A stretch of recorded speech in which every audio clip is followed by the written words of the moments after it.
Good morning, and welcome to another exciting edition of Day 4 with the man, Frank SCALISH. We've got a good show today. We are live. We are live. I like that jacket. I'm not used to seeing you layered up there, Frank. You got the, well, I want to say new, but it's got to be old since they haven't made a Legend Boats in a while. Actually, it's new. It's new? It's vintage Legend Boats garb? Yeah. Where'd you find that? I found it online. That's fantastic. Yeah, I had to get it. It's sublimated. Check the back out. Oh, legend. Yeah, it's sublimated, so it's not silk screened or. You know, everybody who sees you on the water who doesn't understand that that's a boat company is going to be like, that guy really thinks highly of himself. I mean, think of like a hockey jersey with the name across the back. It just says legend where the nameplate is. That could be a double-edged sword. Let's go fish next to that guy. He's a legend. Yeah. Well, and then they say, well, he's not a very friendly legend. No, he's not. Oh my gosh. Yeah. See, legendary. We got tons of people. We got a good show today. We got to get our energy up. Both you and I beforehand, we got all sorts of, we've got avionics maps. We're bringing the deep dive app back into play today. We've got multiple screens. We got a lot of stuff going on for today's show, but we were getting ready for it. And both of us are lacking in the high energy department. Yeah. I don't know what it is. I went to Savannah for, a week and took my wife and I went there for our 30th year anniversary. Congratulations. Thanks. But it was actually our anniversary was in February, and we chose to go now because I figured it would be, freezing cold there in February. In hindsight, next time I go there, I'm going in February because it was, 97 degrees every day and disgustingly hot. So I figured I'm not going to go in the winter. At least I could wear a hoodie like the Legend hoodie. What'd you do? Just wine and dine and relax? Wine and dine. We went and saw all the old historical stuff, which was it's so unbelievable. We saw the first mansion, first home basically ever to have plumbing in it. It was in like the 1800s, and it was so wild because they have the roof is pitched all inward. Yeah. So all the rainwater runs in, goes down a pipe, and it fills all these holding tanks. They're just concrete block holding tanks. They hold thousands and thousands of gallons of water. Wow. Yeah, it's wild. And I just looked at her and I said, can you imagine the mold problems that this place had?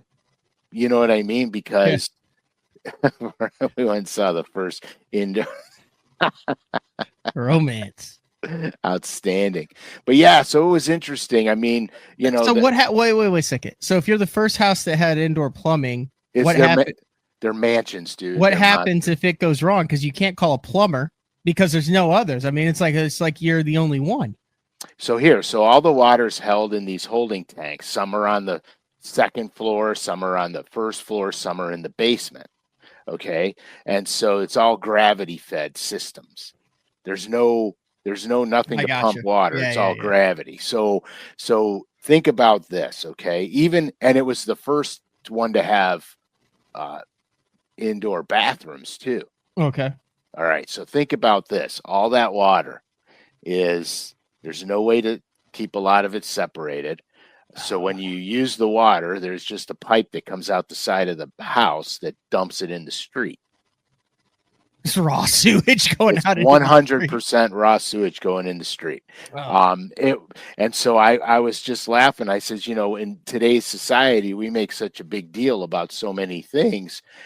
And back then, I mean, they covered these cisterns or cisterns, whatever the hell you call them, that hold all this water. They covered them with wood planks. And so can you imagine the mold and the moisture? Oh, yeah. Dude, I mean, come on. It's like you got to think they're like, oh, we're going over to the Smith's house. They're classy. They smell kind of weird. Oh yeah, 100%. Uh, But there was so much history there. You never got bored because during the day we walked everywhere. We walked mhm. miles and miles every day.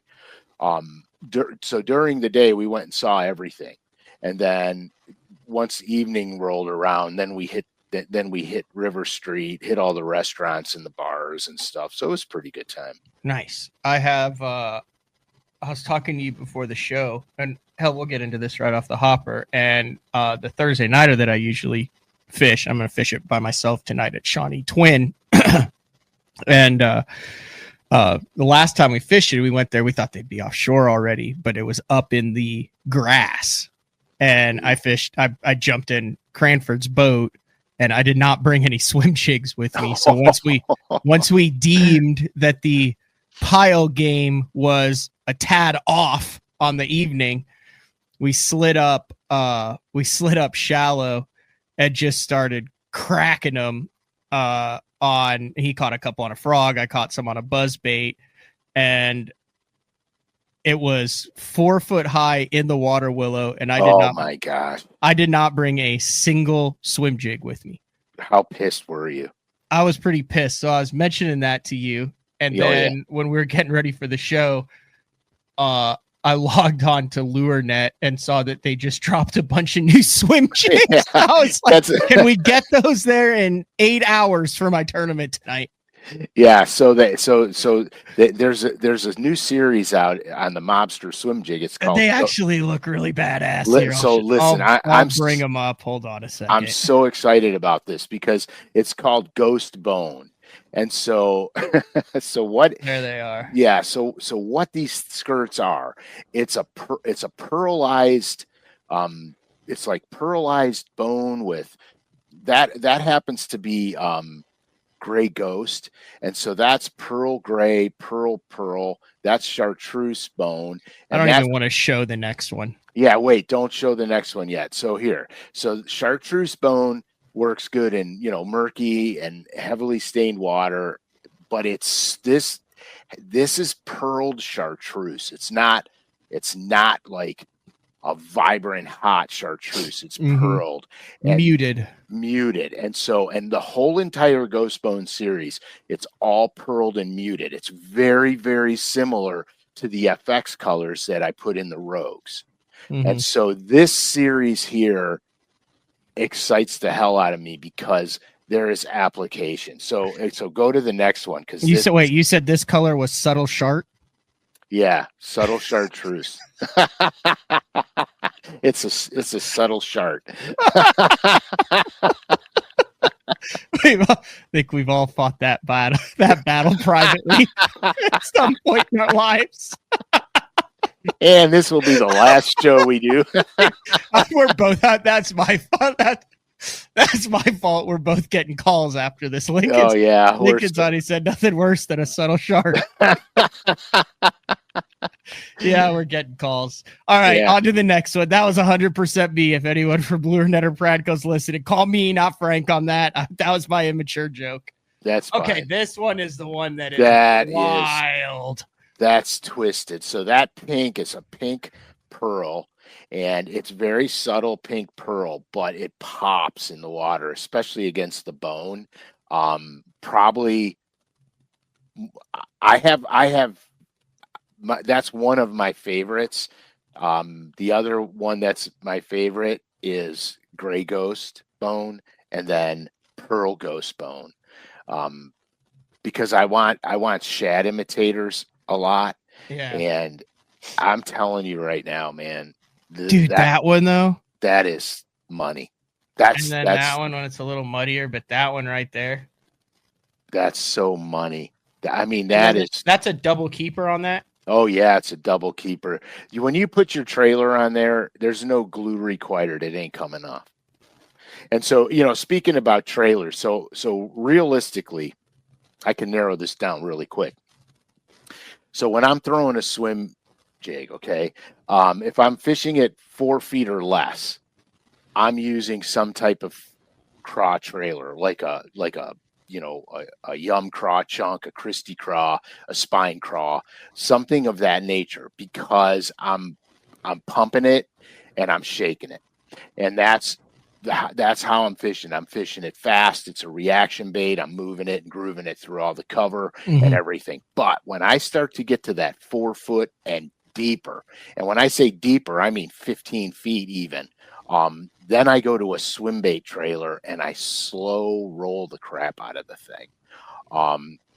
If I'm fishing deep brush piles, I slow roll it right through the brush piles. If I'm fishing deep grass, I slow roll it right through the grass clumps. It comes right through them, so nice.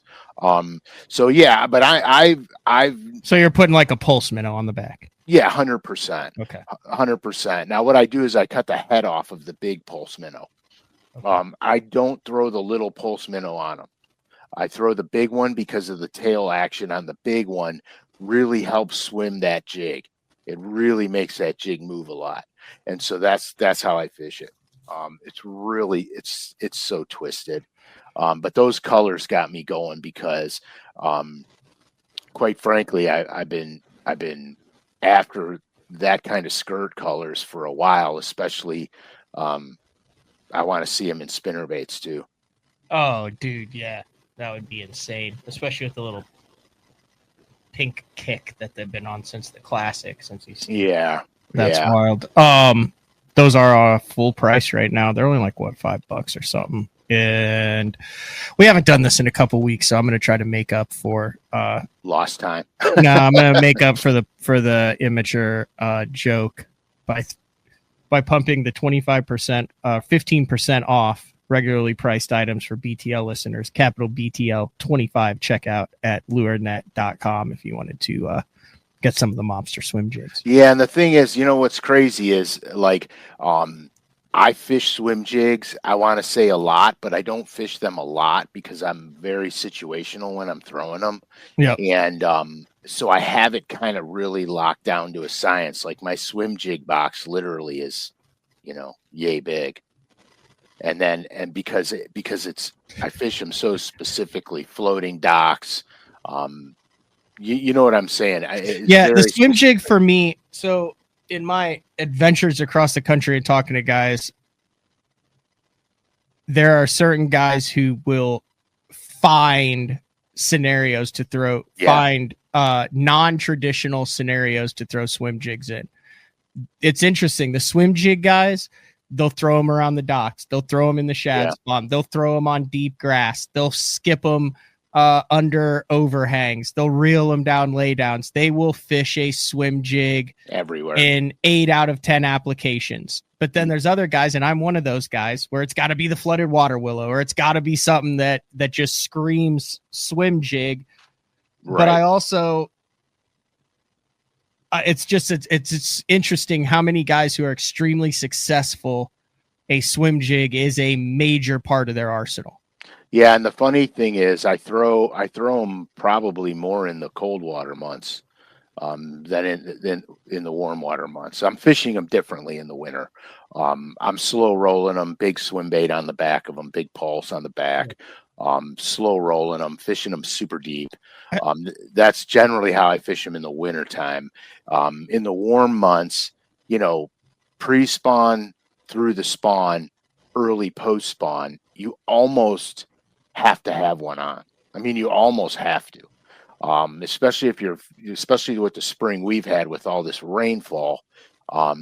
You'd almost be dumb not to have one on. 5/16 versus half ounce. If you're up in the shallow stuff and all that, you want the 5/16. If you're getting a little bit deeper, if you're fishing structure with it, if you're skipping it more and stuff, you want that little heavier half ounce, I'm assuming. Yeah, I mean, I have way more 5/16 than halves, but the halves are important on the deep structure slow roll thing, especially if you're running it through deep brush piles, because you want that jig to get and crawl on them branches. But for the most part, I'm 5/16 all the way. I just have a really good feel for that, and it skips a flipping mile. Yeah. Like the first time I ever skipped one, I was like, "Oh my God, I didn't know I was that good at it." You know what I mean? Because I'm terrible. I'm terrible at skipping lures. I can skip a jig like no problem, but anything else, I'm terrible at it. You know, you got to admit your shortcomings. So there you go. That's just out now on LureNet. The pearl ghost bone, the gray ghost bone, the chartreuse ghost bone, and the pink ghost bone. Yeah, and I will tell you that pink one is super subtle. I would I would throw that for speckled trout in Florida. I'm not kidding. I'd put a swim bait on the back of that, and I'd go sandblast them trout. Yeah, that is just golly. That is yeah. That looks pretty. Do you? How's this for a transition? Do you ever throw swim jigs on hard spots, Frank? Today, speaking of that, yeah, well, yeah, I mean, yeah, because a lot of times the harder bottom areas are void of grass, and so you'll have grass around them. If it's a grass lake, you'll have grass around them. Oneida is famous for this. Okay, yep. You'll have grass around them, and you could pitch a Ned rig into the hard spot, but you could throw the swim jig into the grass on the outer edges of it where the bass are hiding, and then they ambush whatever comes in through that hard spot. If minnows swim through it, that open area, or crayfish swim through that open area, the bass come out and attack them. And so this gives you the ability for a more natural presentation, and you could fish the grass that's also around the hard spot. So yeah, so today clearly we're going to talk about harder bottom areas today. We're going to go right into it. So yeah, I had Tucker Smith on, who just had 127 pounds on Lake Fork. Almost set the record.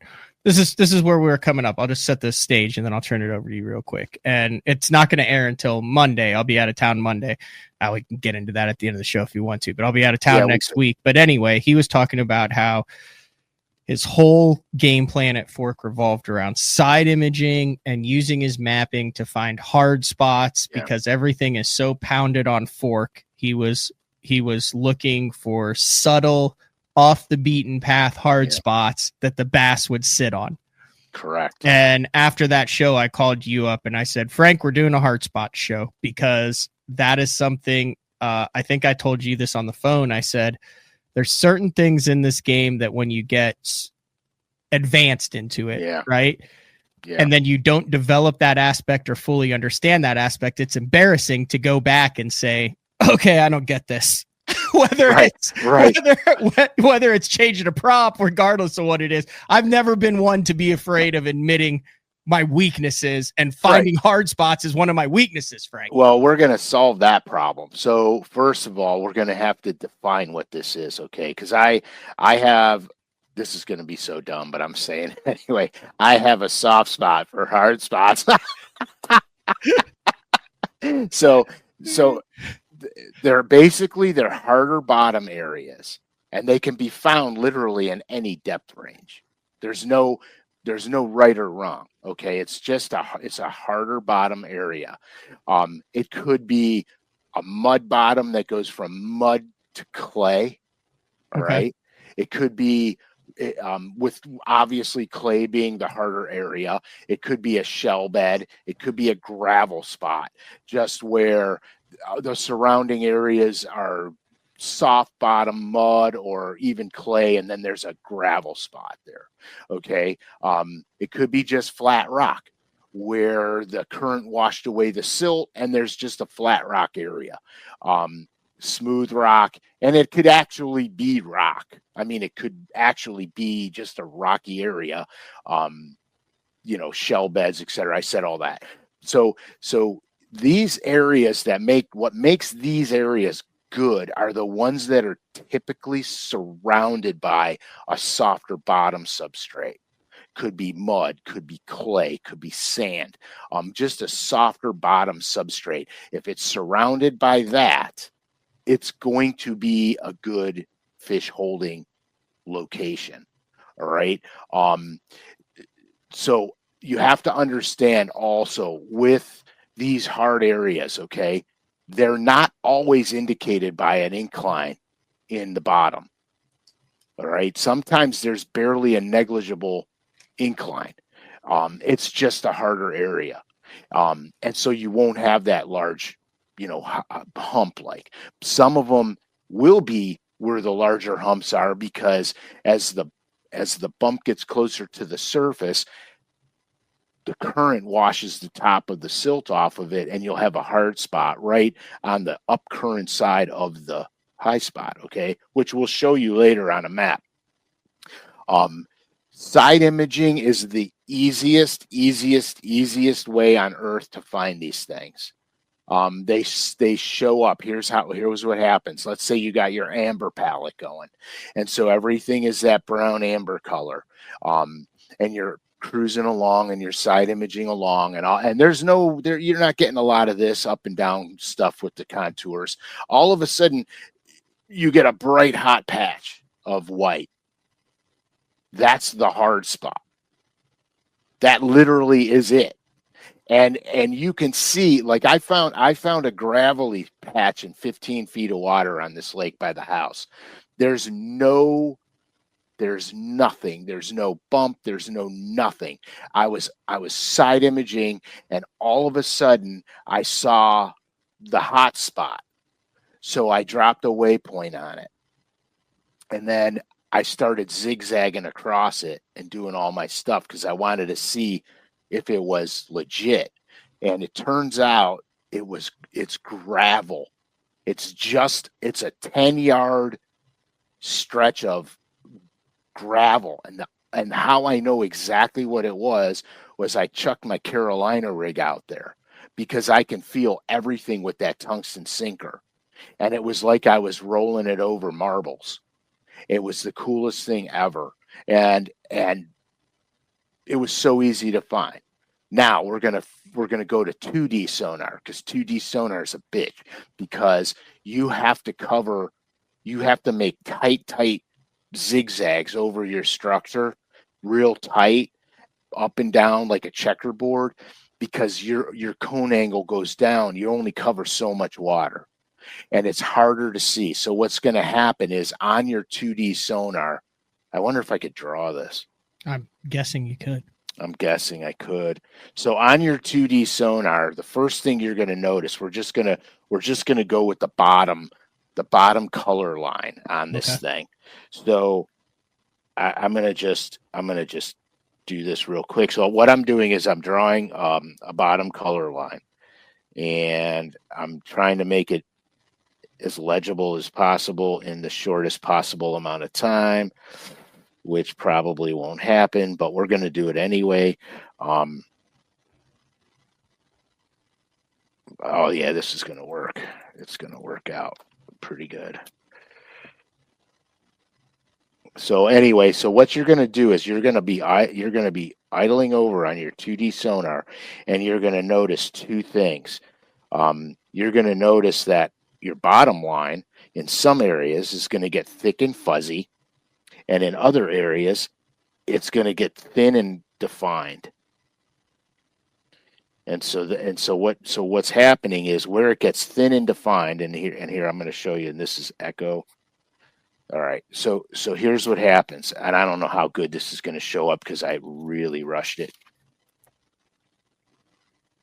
Okay, so you got a fuzzy line here. Yep. See how it's fuzzy? Yep. That's indicating soft bottom. Well, as you come to the hard spot, the fuzz goes away and you get a definitive line on top of it. But the other thing that happens is you get the triple echo underneath it with the 2D sonar. Yep. So where you're going to get the soft bottom, you're going to have a fuzzy bottom line, you're going to have one echo, and then all of a sudden when you get into this where it tightens up, you're going to have three echoes in there, and then all of a sudden it's going to merge into one. So you know that this is the hard area. This area right here is the hard area because you've got that multiple echoes and you don't have the big fuzzy line on it. And that's how to find it with. And that's because the fuzzy line is because you're reading into the silt, muck, sand, correct, whatever, because it's soft. So it's picking it up. And then on the hard, it's verbing off of it. So that's why it's thinner, because it's not reading down into this bottom or whatever. 100%. And so that's so you're finding it on your side imaging, and then you're confirming it on your 2D to pinpoint it. You could find it on your 2D if you don't have side imaging. If you have side imaging, you don't have to worry about your 2D because you are going to see it on side imaging. Now, what causes those? I know you've done glacial deposit shows. Yeah. That's kind of what started this whole thing with Day 4 when you blew everyone's mind about finding those on the Great Lakes. Is this the same kind of situation where you just have, don't know, tectonic plate movement stuff on the bottom of the river where there's just hard bottom that rises up in some areas randomly? Yeah, so here's what happens. Okay, for the most part, you have to differentiate between reservoir and natural lake. Okay. All right, natural lake, these hard spot areas occur because of if the glacier pushed the soft bottom away, opened up hard spots. Okay. Also, there's random rock deposits on natural lakes, where some areas are more sandy and mud, and then all of a sudden there's an area with rock in it. Okay, that's just the way the lake was formed. But in reservoirs, current is what brings these hard spots to life. Even down in Florida, tide influences bring these things to life, because anytime you have current, it's going to wash away areas of silt. In fact, let's go to the topo map. So what we have here, we're going to focus in right where the hand is on Matt's screen. We're going up to there. So what you have is you have two channels. You have a secondary channel and a main river channel. So go to the, I think it's 10 feet. I can't really see my screen good. Go to right over there. So for easy explanation, the dam is where the Garmin logo is. So we know the current is running that way. All right. So we know the current's running towards the dam. So what we're looking for here is I'm looking for flats and high areas on secondary channels, or it could be main river channels. This happens to be a secondary channel. All right. And so the current's going to wash away through there. So if you look at the little point that sticks out right up against the secondary channel on the main body, Matt, go right down right there. So zoom in on that area. So that area right there, the front facing area on that high spot, is going to have its silt washed away from the current. And so is the one right next to it, just to the left right there. There's going to be washout spots. All right. And that's going to open up the hard bottom spots for it. Now that's very obvious because it's on very obvious structural element. But if you go down from there and stop right there, right where your hand is, that is a giant flat. Okay. That whole thing is a giant flat. So if you go to that flat and you want a high percentage area, right?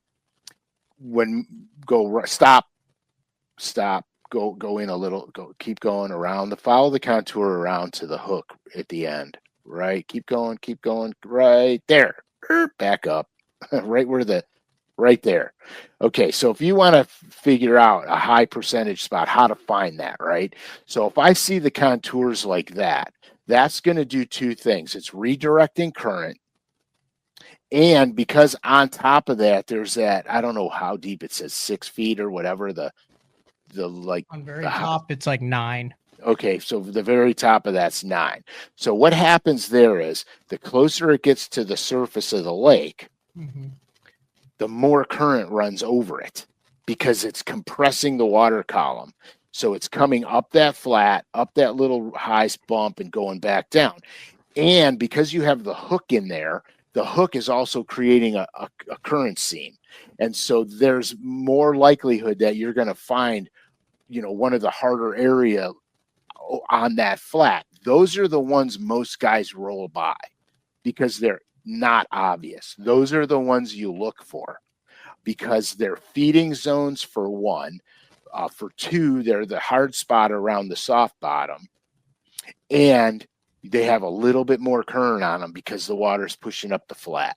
So that's kind of, if you're doing map work, that's kind of how you find them on the map. And this is gigantic area here. Like if we pull up, do you want to pull up what it looks like aerial?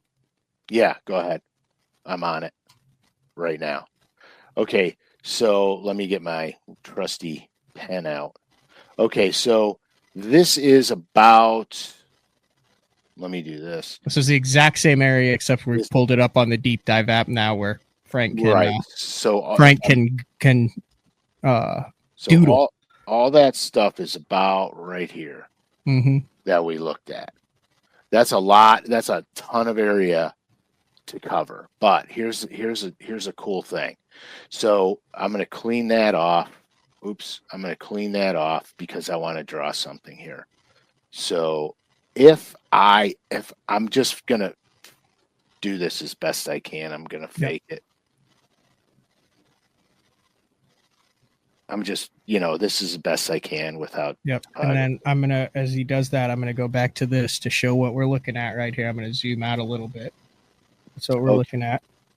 All right. Okay, perfect. So now let me zoom mine up. Okay, so now, so let's just say, and I'm going to do red. Let's just say that the hard bottom areas that we're looking at are right here, here, and right here. Okay, let's say that. So relatively easy to fish. We know that the current is going this way on our map. We know that's where the current's going, right? Yep. So pretty easy to fish. I'm going to have my nose facing downstream. I'm going to start with my boat and going downstream because I want to fish with the current in my face for boat control, right? So here's the cool thing. If I have that spot, dollars to a donut, I found other areas on this lake that have the same locale, all right? I want to make sure that when I get there, it's fishable. So if I go to the deep dive app and I put in the wind application, all right, I can see how the wind is going on this map here. I'm going to do this one. I like that better. So I'm seeing how that the wind is actually blowing to the east. All right, it's out of the west. It's blowing to the east, which is good because this is going to give me the ability to fish this properly because I don't have to go against the current and I don't have to really fight the wind. All right, so this spot's going to give it to me with this wind direction. Conversely, if I was in another section of the lake and found this stuff on the opposite side, it would make it more difficult for me to fish effectively. You can still fish it. I mean, you can, but to be the most effective, you could watch how the wind is blowing. Now, two things occur. Okay, this wind here on today is literally blowing out of the west, so it's not going to do much to hinder what we want to accomplish in this area. But if the wind was blowing hard out of the north, all right, it's going to stop the current. I think you can do, if you hit the X on the drawing and hit the wind effects again, I think you can show what the wind's going to be like for the next 7 days. I think you might have to hit the X on the drawing first. Oh, you mean delete my drawing? There you go. Now go to the bottom and then scroll the wind and you can see, if you go to the bottom there and use that scroll bar on the bottom, there you go.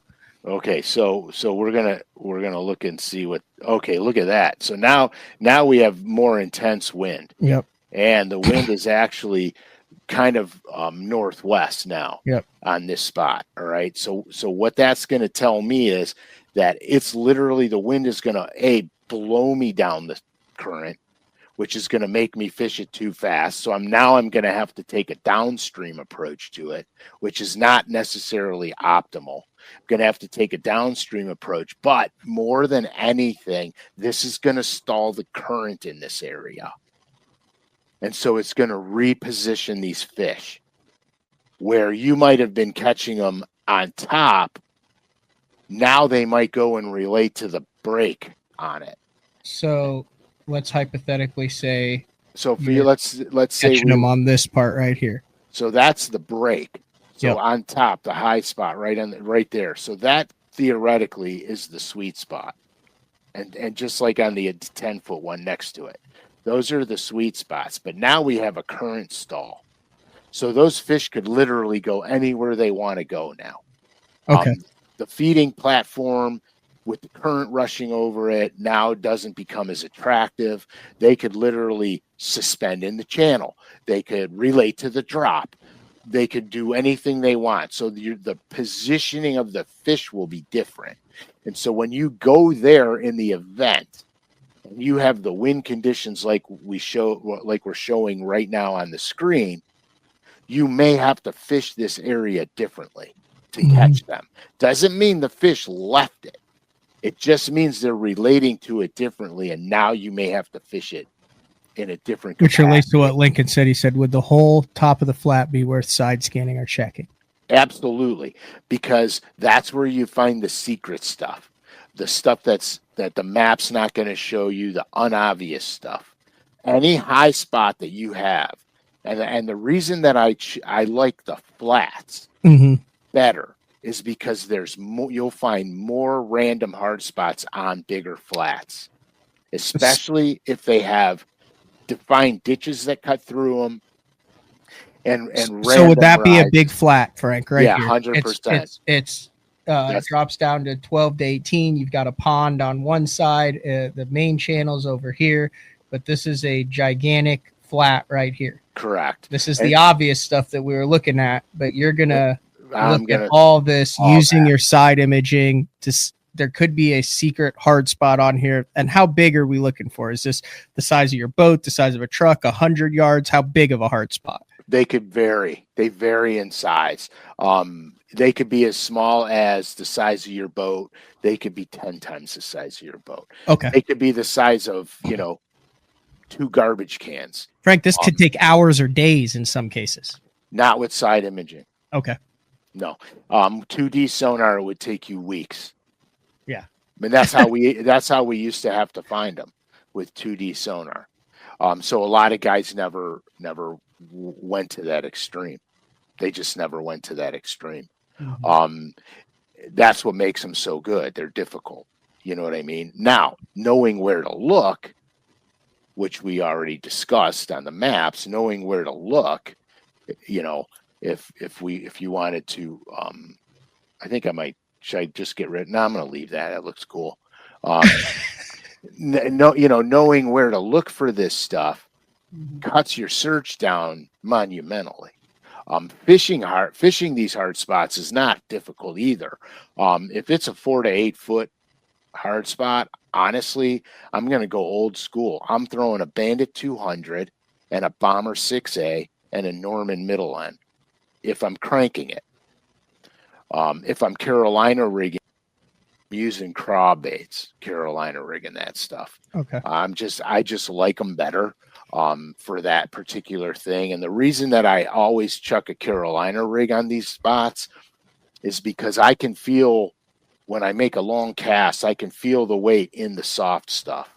You don't feel it's mushy, it's soft. And then all of a sudden you feel the hard bottom with that weight. Then I know I am in this zone, because then I'm going to get bit.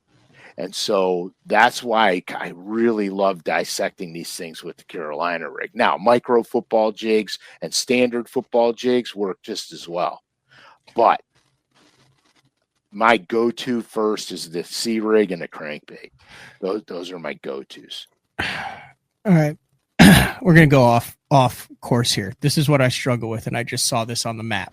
Actually struggled with this when I fished Kentucky Lake in the Bassmaster Open in April. And then we're on Barkley here. This is random. I've never even been on Barkley. I'm going to pull this map back up, and I could be totally off on this. So this area over here is what we were looking at. This is the main channel. It's 40, 50 foot deep up here. Right. And you have some flats, some islands. You've got a pond here where you've got the deeper. We're looking at this. This stuff shows up. But this is the stuff that I get hung up on.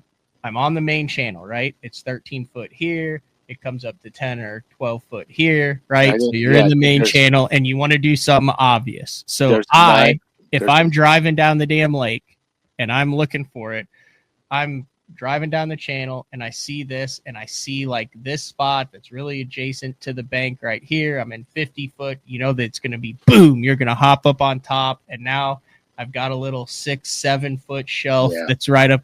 Is that stuff even worth looking at that close to the main channel and stuff like over here? You see what I'm looking at here? Frank? Oh yeah, dude, that's money. That's money. And here there's a secondary channel that runs up against the bank there, forms a little bit of a saddle.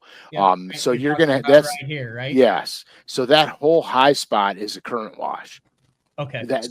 That's probably mostly hard bottom right there.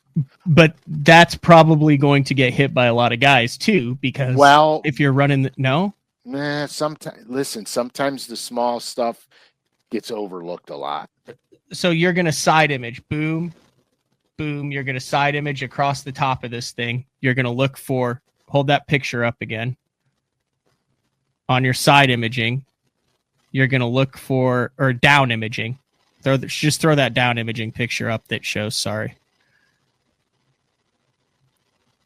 Boom, there you go. You're going to look for something that looks like that. And then on, let's see if we can do this, on this spot, or over where we were, now you have identified the key spot that you're going to take your Carolina rig, your plug, that type of thing.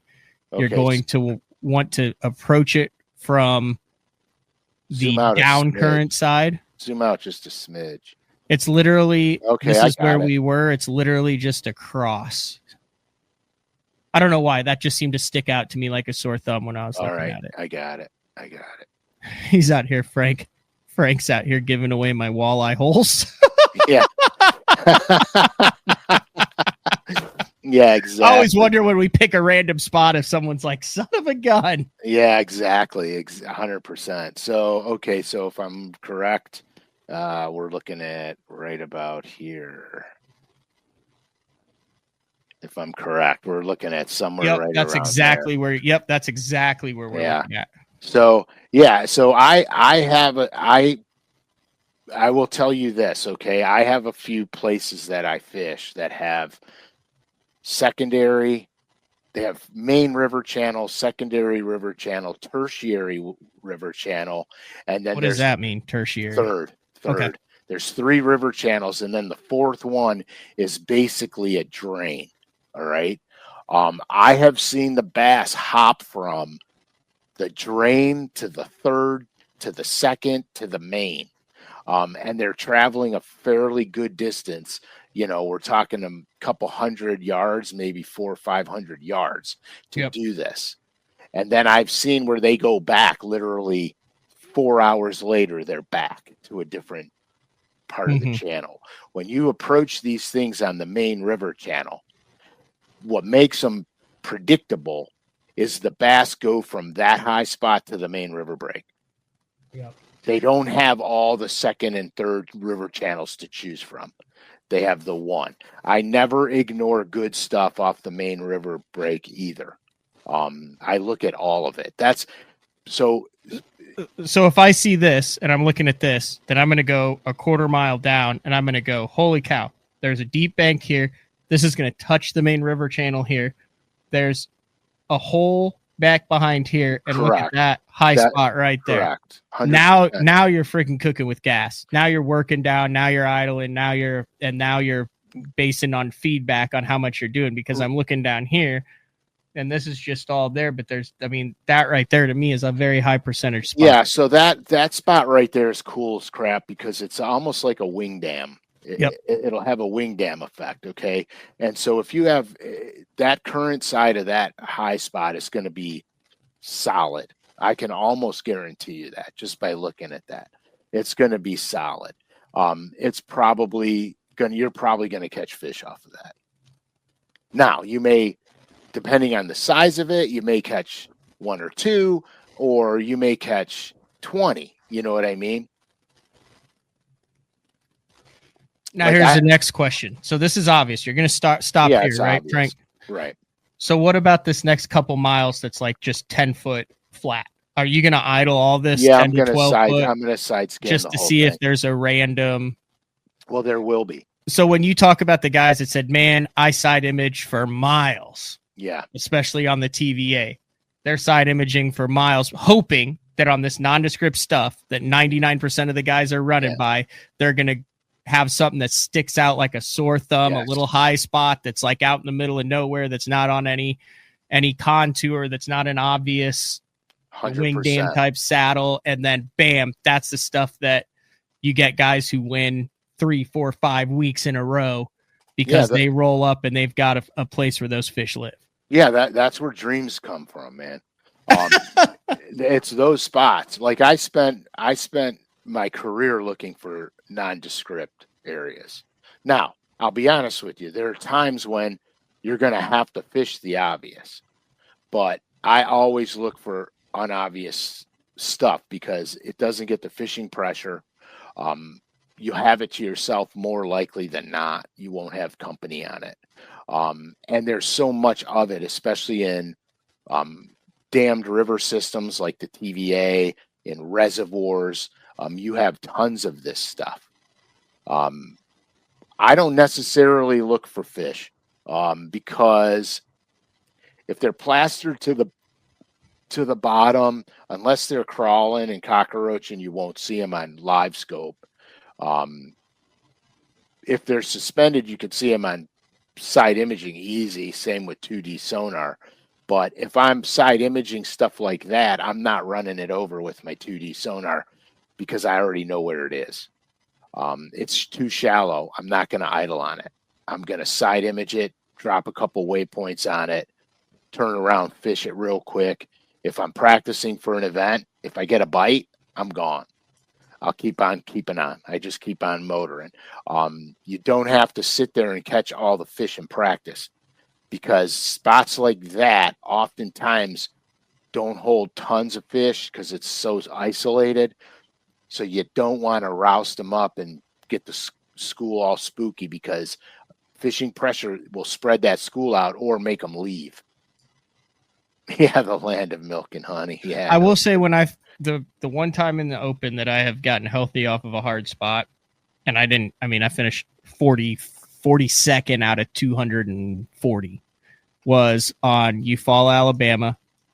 I had forward-facing sonar. I was trying to use it, and what kept confusing the hell out of me was I was catching 3 to 4 pound largemouth, and I could not see them. I could not see them at all. Like I was throwing a shaky head, a drop shot, a wobble head, and I'm like, where are these fish coming from? I'm getting bit 50 feet in front of the boat. I'm looking at it. It's 5 feet deep. I'm feeling that it was a shell deal.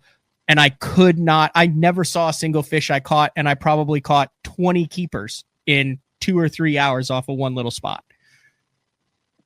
It blew my mind. You can't see them if they're. Oh yeah. So here's the other thing with live scope. Okay, if it's just a hard bottom with forward facing sonar, you're not going to distinguish it. Yep. Unless there's a rise to it, or unless it's got bigger boulder substrate on it. Yep. If it's got bigger boulder substrate, you're going to see it easily. But if it's just a hard spot, because in forward facing sonar, your bottom's a little blown out. It has to be so you could see the fish and your lure and everything else. It's not as fine lined as side imaging. It's a little bit blown out, so you're not going to quite see that. It's not going to be as easy to figure out. Let's put it that way. I don't necessarily have to see a fish to fish a spot. I was, when I first started monkeying with forward facing sonar, that's what I was doing. And I wasn't catching any fish that day. And I went back to just keep that up, Matt, because I want to answer that question. I went back to a spot and I didn't see any fish, and I threw out there, and I was fishing deep grass, and I rolled my crankbait through the deep grass, and one came out and ate it. And I'm like, how the hell? There's no fish there. There's no bait. There's no fish. There's no nothing. He comes out and he eats it. And I wound up catching like 15 or 16 there and wound up leaving with 23, 24 pounds. And I fished the spot in the morning and didn't see any fish and left it. So I'm casting on it. If I think there should be a bass there, I'm casting on it. More likely than not, he's going to come up and look at your lure, or at least move enough for you to see him. But okay, so that question. Okay, so grass lakes and natural lakes. How do you find hard spots on grass lakes or natural lakes with class? Most of the time, the grass won't grow on them. Okay, so you'll see holes in the grass. Now it's easy to spot shallow, but deep, what you have to do is that's when I use forward-facing sonar to my advantage, because I can scope through there and I can see openings. And generally speaking, if you've got a nice, beautiful grass edge and there's an opening and broken grass, that's where the hard spot is. It sticks out like a sore thumb to me. Does. That's the easiest thing. Like finding hard spots on like Oneida, the grass lakes, when you have emergent vegetation, it literally looks like the wallet. Like it's just boom, there's just a hole. Like it's just, you're just like, there it is. Right. So I'll tell you a funny story. So when I won Buffalo, forward-facing sonar wasn't out yet.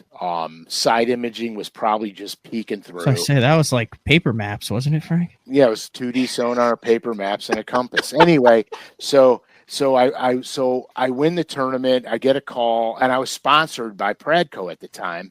I get a call from Chris at Pradco, and he's like, "Hey, we're doing a photo shoot. We need you to come to," and it was north of Oneida, 3.5, 4 hours. Off of Lake Ontario, some backwater area. And I said, okay, I'll be there. But I said, I'm not leaving now tonight to come because I just won the tournament and I'm going out. And so I went out and partied with my buddies. And so in the morning I go there, and I didn't know exactly how far it was. And I was like, oh, they're going to kill me because it's already 3:00. And they've been calling me for 2 hours. Where the hell you at? So I get there and I'm like, what's up, dude? What's going on? I said, how many fish did the guys catch? Because there was like 9 or 10 guys fishing. We were doing photo shoots. And there was like 9 or 10 guys fishing. I go, how many fish do they got nothing for pictures. I go, what? He goes, they got nothing for pictures. I said, okay. So we're in this bay off of Lake Ontario, and we're in this big bay. And I said, okay, well, I'll find something real quick. And so it's all grass. You had to be in Chameau. No, it wasn't. It was for the life of me, I can't figure it out. That's fine. Sorry. I just thought it was Chameau because what you're describing exists in Chameau Bay too. Right. No, this was largemouth haven country. Mm-hmm. We were not really in the smallmouth grid. So anyway, so I launched the boat. It's all grass. I have 2D sonar, and it's just grass. So I start idling out, and I could start to see my bottom depth going down a little bit, and there's still grass all over my screen. I go, this is going to be perfect. He goes, what the hell are you doing? And I start making these big zigzags back and forth. I go, I'm gonna find an opening, and it's going to be a hard spot, and we're going to plaster them. And sure enough, I'm 300 yards offshore. And all of a sudden, I'm idling through, and the grass is gone, and it's as hard as could be. And then I go about 15 yards, 20 yards, poof, the grass comes back. I lob a buoy over the back of my head. I spin the boat around. I go, let's fill the live well. We're going to kill them. And we caught largemouth after largemouth after largemouth on this one hard spot in the middle of this grass. And he goes, these guys have been up here for 2 days and can't get fish for pictures, and we've got a boat full. And I go, yeah, dude. I said, this is the easiest. These natural lakes are the easiest, especially when you're in a completely grass-filled area to find the hard spots where the bass go. And so, yeah, so that's probably the best example I can give you, how powerful those little areas can be. I mean, we just went back and forth and we plastered them. for like 2 hours. We just why do they sit on that? It's just easier to find the bait. Like, why are they attracted to the hard spots? Well, it's 100% ambush. So they have the crayfish, the bait fish, they all go to these places, especially in grass lakes. The grass will surround them. It's almost like a fenced in arena, and the bass sit there in the grass looking at the hard spot. And when something comes through the hard spot, they swim out and get it. It's crazy. I mean, all we did was I threw Texas rig 4-inch ribworm on them. Mm-hmm. Just fire it out there. It hits the bottom. Pow. You know what I mean? That's how we caught them all. And it was only 9 feet deep on top of the rock. It was only 9 feet deep. And the boat was probably in 11. You know what I mean? It was nothing. I mean, it was nothing. It was just hard. And so it works out. You know what I mean? That's the importance of these things. Finding them today with today's technology is nowhere near as difficult as it used to be. I think that's a pretty good overview, Frank. Now, one of the things that I noticed, there's some shows that you do where you say, hey, we're going to talk about this, and it's a style or a type of fishing, but then you really hammer the baits and you talk about the subtleties and the differences in the baits. One thing I've noticed on here is you've mentioned the baits. You mentioned a sea rig, you mentioned a plug, you mentioned a jig, but you have spent the majority of 30 minutes focusing on making sure you're in the right areas, you're finding the high percentage spots, and it's not so much about the exact composition of what you're throwing, it's where you're throwing it. And is that a fair assessment? That's 100% accurate, because on any given day, depending on weather conditions, current, watercolor, you don't know what lure is going to make it work for you. And so there's a whole wide array of baits you could throw on these. Now, the deeper the hard spot is, now you're adding more to the mix. You know, more lure presentations to the mix, from drop shots, micro jigs, the whole 9 yards. I mean, you're adding more to it. So to go into a bait on this one is really not fair, because it's not limited to, you know what I mean? But as much as I hate to say it, the common theme here is I don't think you can go wrong with a Carolina rig on hard spots. Not it. Like, it doesn't matter. You could talk time of the year, smallmouth, largemouth, spotted bass, natural lakes, man-made reservoirs, current-driven fisheries, muddy, clear. Like, can't go wrong with it. You got to have a Carolina rig on, and then based on the depth, you can alter it, whether you're throwing a split shot mojo kind of a 1/4 ounce deal if it's super shallow up on top, or whether you're throwing a 3/4 ounce barrel swivel on deeper. But you're going to be presenting a bait. The bait's not going to be mugged down in the bottom, and you're going to have the best feel out of anything because you've got direct contact on the bottom that's translating back to where you can tell what you're on. Yeah. I mean, shaky heads, jigs, that kind of stuff. Anything, like I said, there's a million things, but I am not approaching these without a rig. Okay. I always have a rig on. And here's the screwed up thing is I always use a craw trailer on it for those hard spots. I don't understand why. It's got to be a confidence thing with me. Although on Wiley, I did catch them a lot on a 10-inch worm, and Old Hickory, I caught a lot of them on a 10-inch worm. So I will switch it up. Okay, I will switch it up. But for the most part, my go-to, I know I'm going to get a bite. If I lob a spine craw in the back of my Carolina rig or a Christie craw, I'm going to get a bite. Speed craw, same thing. I'm going to get a bite. So all I want to do is see if the fish are using it. Mm-hmm. I'm just hitting you with questions. Sorry. That's okay. Now, do all decent sized fisheries have hard spots regardless of what they are? Like, are there some fisheries like that you get on where you're like, hey, there's just no hard spots on this fishery? No, I've never been on a lake where I haven't found them. Okay. I found tons of them on Okeechobee, but you know what they were? Shell? No, they were old coral. Really? Yeah, old coral reefs, dude. Wow. Yeah, I plastered them. I lost 3 between 7 and 9 pounds on a shaky head because it's sharp. day. No, because I got one tangled in my trolling motor and I couldn't get them out. And then I had 2 jump off, and I was like, what is going on? And then I went to the Carolina rig, and I lost another one, and I caught the 4-pounders. I got the 4-pounders in the boat, but the giants were coming off, and I started screwing with my hooks, and I kept going bigger and bigger and bigger. And the bigger hooks I put on, the more fish I lost. And then I finally went to a 2-aught, and I never lost another one, but I never caught one over 7 again. Lincoln with a lot of good questions. What are you looking for when it's hard everywhere? Like a table rock or bull shoals or something like that. Well, yes. So at that point in time, all right, now you're going to look for, especially on bull shoals and table rock. So now what you're going to look for is an elevation. Okay.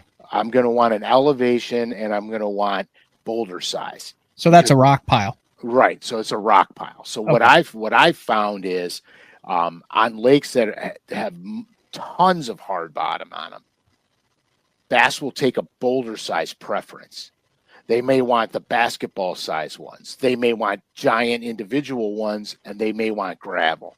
So now now you have a process of elimination to go. Now you're fine tuning a pattern is what you're doing, and depth becomes relevant. Wood becomes relevant here. Especially on table rock. I have found that if there's wood present on what I'm fishing, it's 10 times better than if it's just bare rock. So that's and bull shoals is the same way. So that's now you gotta.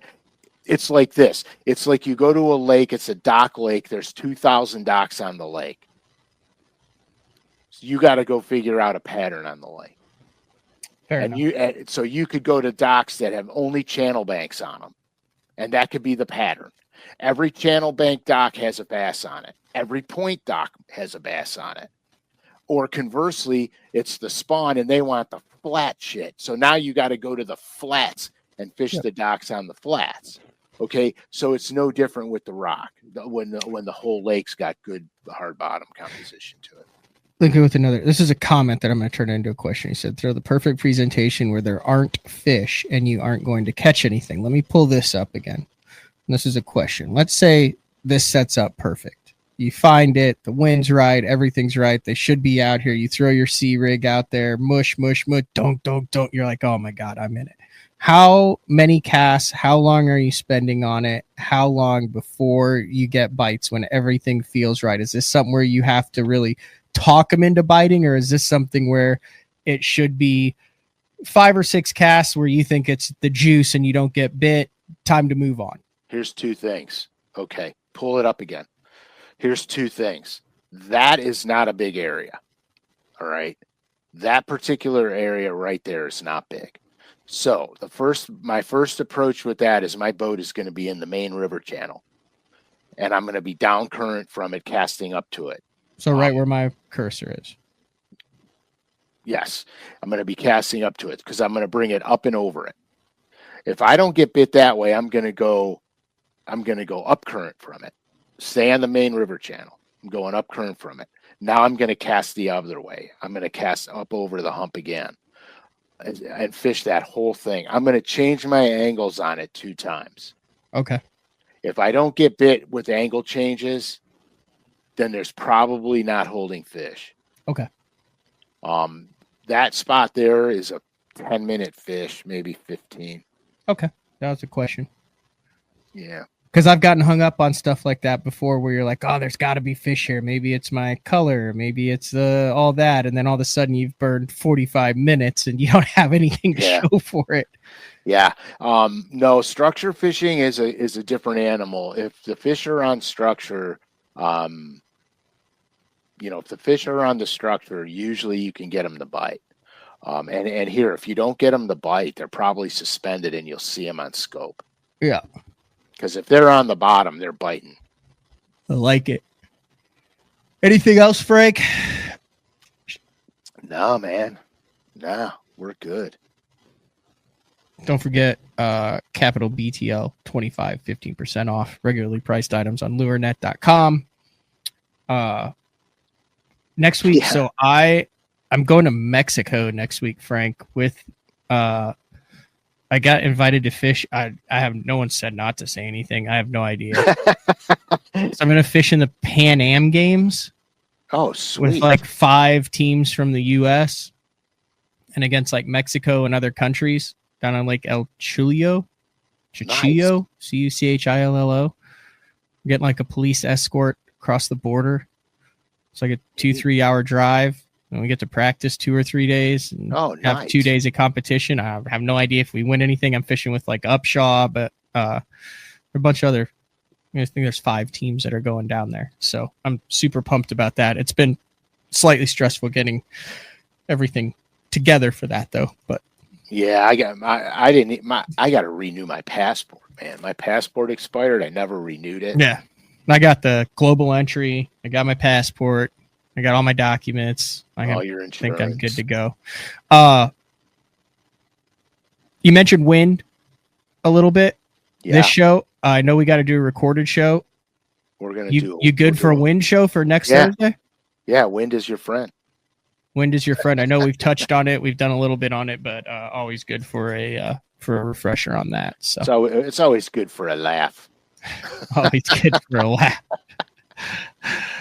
Oh man. All right. Well, that was a good show. It's been a while since we've had like a really deep dive. Yeah. And there's a link for it in that. I know we talked about it a lot before, and we brought it back. One of the most educational and helpful apps. I'm not a big app guy, never have been. Neither of you, but if you guys are looking for something that's a subscription-based deal, it's like I think it's like $100 a year or less to get all the premium stuff. It's got river flows, wind effects, all sorts of cool stuff in it. Definitely worth a shot. Link is in the YouTube description if you have any interest in checking out the Deep Dive app. And then you put it on your phone when you're on the water. You can just pull it up. Boom, you got all sorts of stuff at your right. And here's something cool. I just put the tides in mine. Oh yeah, that's what they've been working on new is tide charts. Which is really cool. Yep. So that's cool, man. It was a good show. I'll tell you what, I'm really pumped about those monster skirts. They look so good, man. Yeah, let's end the show with that. I'm just pumped about them. I mean, I like when things are cool but efficient. You know what I mean? Yeah, I just feel like you're always going to at least think you're going to get a bite with that jig tied on. Oh, yeah. Dude, that is so spot on right there. I like the subtleties of it, and I want those to go in spinnerbaits, like right now. Yeah, you can do it.